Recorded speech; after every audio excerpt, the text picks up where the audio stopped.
This is day 2 of the build, and pretty good news. I did, as I talked about yesterday, I took this block to a machine shop down by the airport.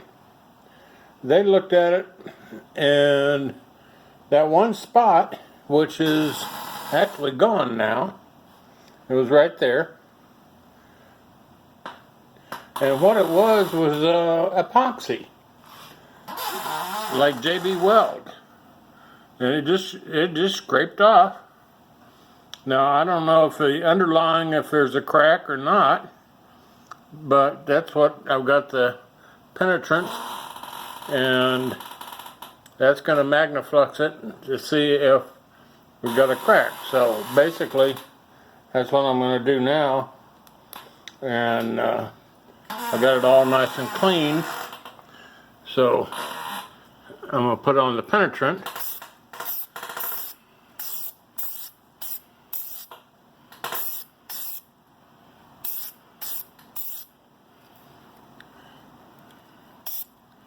And that's all there is to that part. And now I just let it dry. Takes about 3 or 4 minutes to dry. And then to wipe it all off, and then put the developer on, which is the white, and then wipe it off and see if we got some cracks. So I'll be back with you. Bye. Okay, here's the second step. And what the second step is, the developer. That's the white substance on there.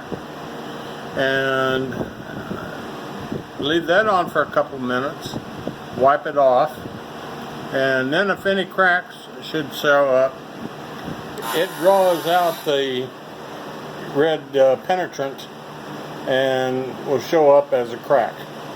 So hopefully we'll cross our fingers. Okay, I think we're good to go on this block, even just right here. Does not appear to have any cracks. So that is really good news. I don't see any whatsoever. Now it doesn't mean I haven't done, the top and the cylinders and run on the other side. That'll be all done tomorrow. I'll finish cleaning this up and wire brush it and get it all nice and clean. And then it's going to soak for 4, 5, 6 days in the vinegar, 9% vinegar, and then it's going to get out. I got quite a bit out from the hose, as you can see, but the vinegar will take all the residual rust and do a pretty good job getting it out of there.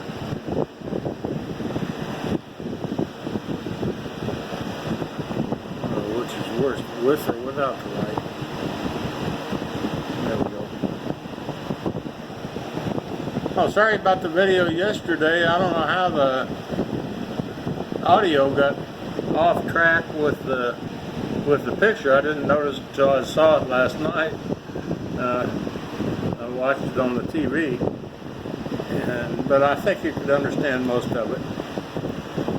So, I got, as you can tell, I got it all stripped down, and this is your parts desk of everything. Everything's all labeled, and the camshaft looks really pretty good. The lobes all measure out at 29 millimeter, which they should. There's not any difference between them, so the camshaft is really nice. The crankshaft measures out at, I think, I'll have to check, but I think it's 10 over on it. In other words, it's ground just a little bit, but it needs to be polished and crack checked. But that's all for later on. So this is do it for day number 2. This is Tuesday, August 27th, and we'll see you tomorrow.